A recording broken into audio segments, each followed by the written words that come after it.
Work, buy, repeat, die. Now, the reason I titled this video that is because I feel like this is the cycle that the people who control most of the world, this would be big business, big bankers, people like that, that is the cycle that they want the average man and woman to go through in their lifetime. They basically want you to just be workers. After you work and you get money, you buy things, which sends the money back up to the top of the pyramid where they're at. You keep repeating this, and it's just a vicious cycle until the day you die. There is really no concern about the individual as a person. It's basically just how much can they consume, how much wealth can we draw out of this one person.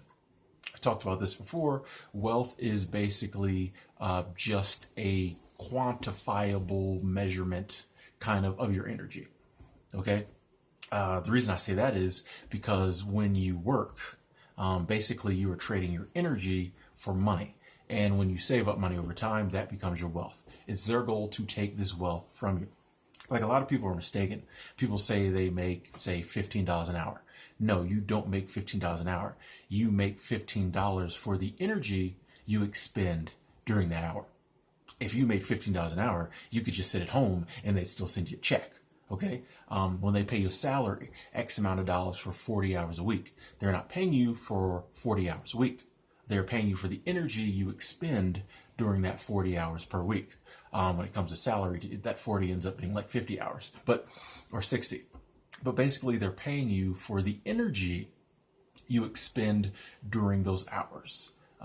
That's how this whole thing works. So basically, what they try to do is take your energy and convert it to money, then get you to spend that money on things you really don't need so that they get that money and that energy going to them. And that's the whole game. It's just work, buy, repeat, die. I mean, I know it sounds cliche to say the Matrix got it right, but the more I think about it, you saw that scene where they said that, humans were just batteries to the machines. That's kind of true today. They're just sucking us dry of our wealth or our energy. That's all the average human being is. You're just a variable in the equation. They just want your money. That is what you're here for. And it's gotten even more kind of an evil scheme because they decided it's not enough that we have these people being wage slaves. And we're pretty sure that, our advertising and our programming is done so well that any money they earn, they're going to spend most of it on useless stuff and we're going to get it right back. But let's go ahead and start this whole debt scheme up.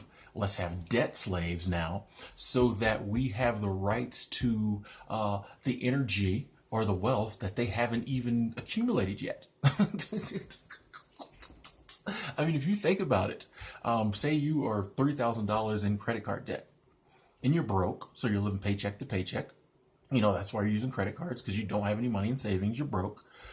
You owe this credit card company $3,000. That means they have a claim on $3,000 of your wealth, which is your energy. So basically, they have a claim on $3,000 worth of energy that you haven't even eaten the food to get yet. You haven't even eaten the food to get the energy that you're going to have to work X amount of hours to get that $3,000. So they have a claim on your wealth and your energy for the future. I know it's kind of a weird way to look at it, but it's kind of eye-opening if you look at it that way. People just see debt as, okay, it's just money I have to pay back later. No, these are claims on your wealth. These are claims on your energy. These are claims on hours of your life. These people own X amount of time or whatever it takes you to make that amount of money. They own that before you even get it. Tomorrow isn't promised to any of us, but if it is promised to us, you owe these people already.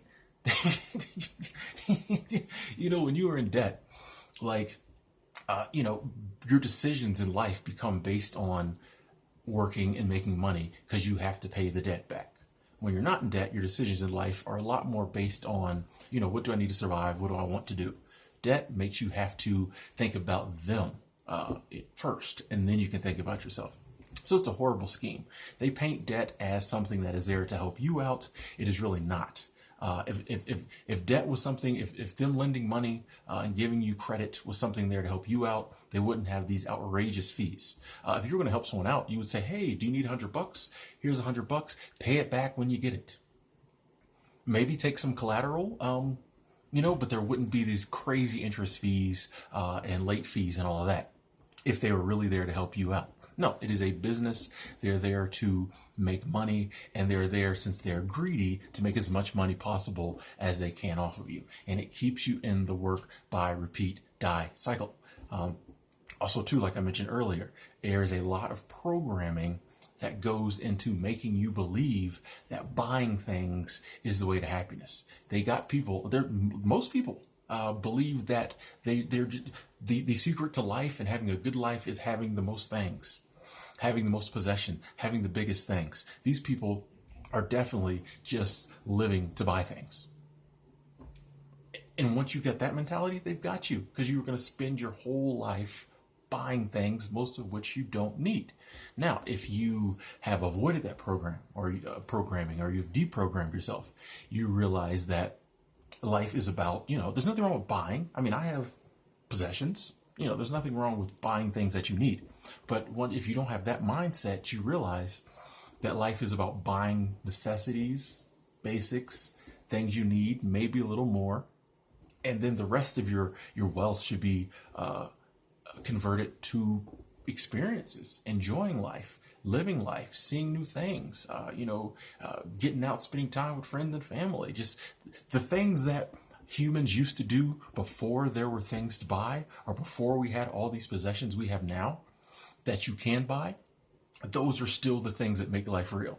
There are people who lived these meaningful, great lives in the early days of humanity, before we had McMansions and Mercedes Benzes and iPhones and all this other stuff. The stuff they did back then that cost nothing, that made them happy, are the same things that make us happy now. The best things in life are free. This is a saying, it's a cliche, it's been around for a while. The reason it's been around for a while because it's true.